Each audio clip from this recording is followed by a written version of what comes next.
welcome to the Tech Mindset. After a while, we're back. Hello, welcome. So, last time जब last series में जब हम बात कर रहे थे, ChatGPT relatively नया था. There was a lot of promise, a lot of hype. After all this time, I thought it would be a good idea to kickstart it again.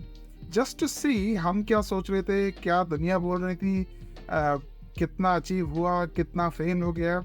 So, सबसे पहले रिसर्च कैसी चल रही है? रिसर्च अच्छी चल रही है और इंटरेस्टिंगली मैंने इस बीच में 2 पेपर लिखे हैं. और उस 2 पेपर में पहला पेपर जो था वो बिना ChatGPT के हेल्प के लिखा था, बिकॉज ChatGPT तब आया नहीं था. उसके जब दूसरा पेपर लिखा तो I would have to say that the first draft of that paper I was able to do that much faster compared to the first draft of my previous paper. So that, of course, I cannot talk about the quality of the output, but at least the time that it took was slightly faster and little less painful, I would say, for me. So that is one of the biggest advantages to मैंने देखा research में with the use of GPT. Did you feel that it worked as a okay-ish assistant in the first go? No, it just helped me with कि आप कई बार ना एक blank piece of paper पे अटक जाते हैं. So a blank piece of paper को कैसे आप change करो, तो वो GPT कुछ लिख देता है. It's normally quite garbage, to be honest. You put some ideas.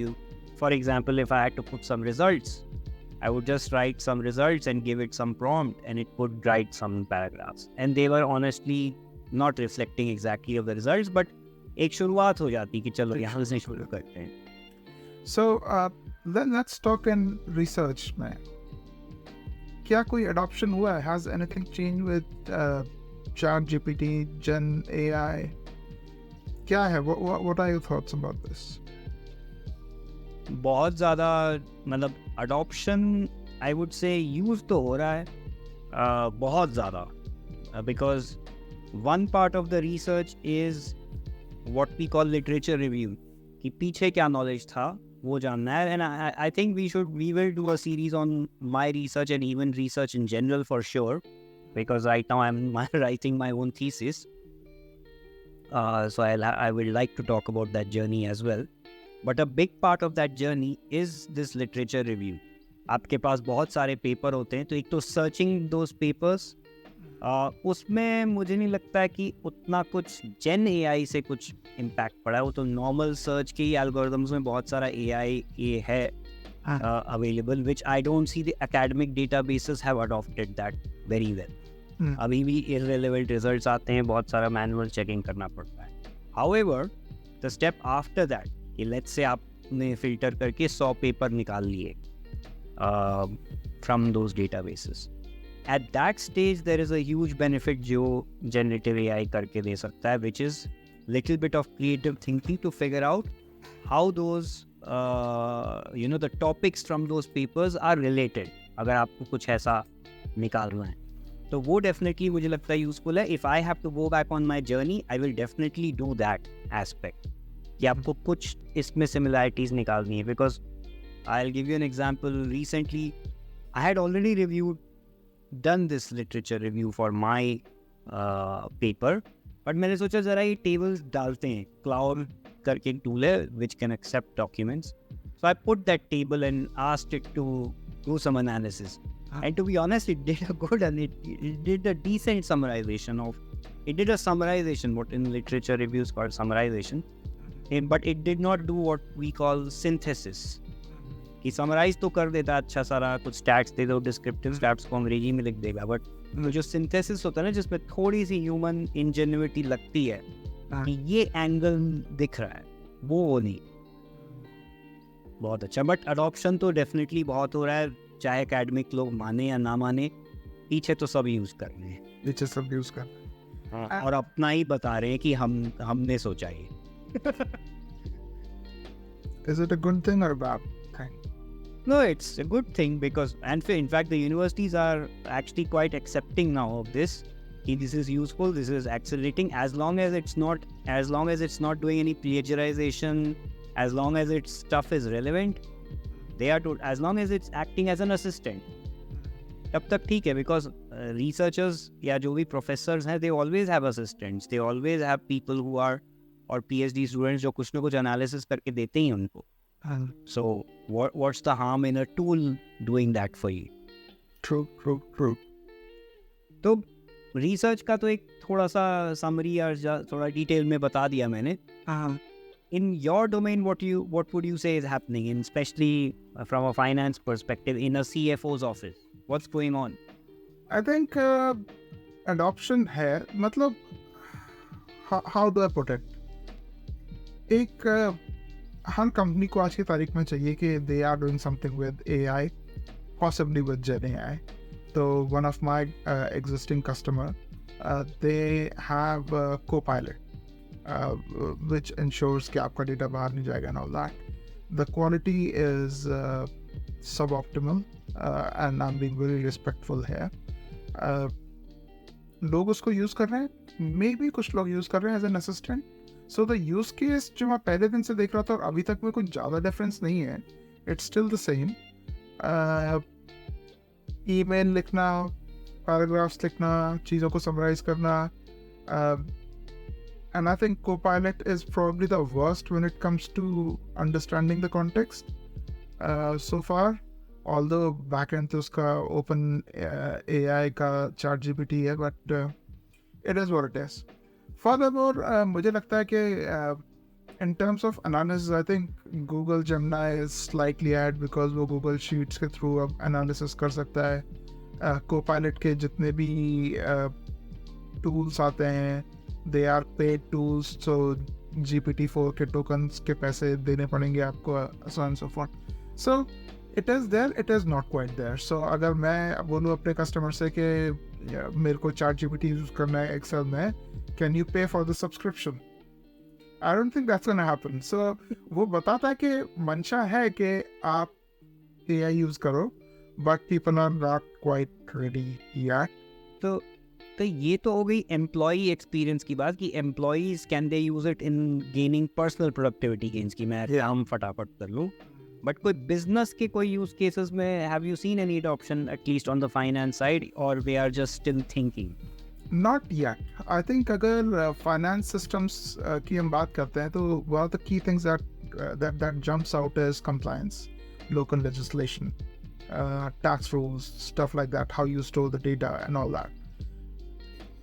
इसमें अडॉप्शन हो सकता है जो लेट्स से जो सेलिंग साइड ऑफ थिंग्स है, बट बैक ऑफिस फाइनेंस में there is so much compliance you need to care about that you would rather go with a package stuff like an Oracle or SAP solution then go with something which is more revolutionary, because अगर आप किसी चीज़ को audit नहीं कर सकते, and remember, auditability, accountability are the cornerstone of any financial system.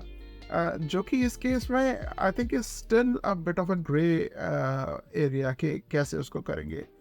तो I see कि analysis जैसी जगहों पे, simulation जैसी aspects में we will see some usage.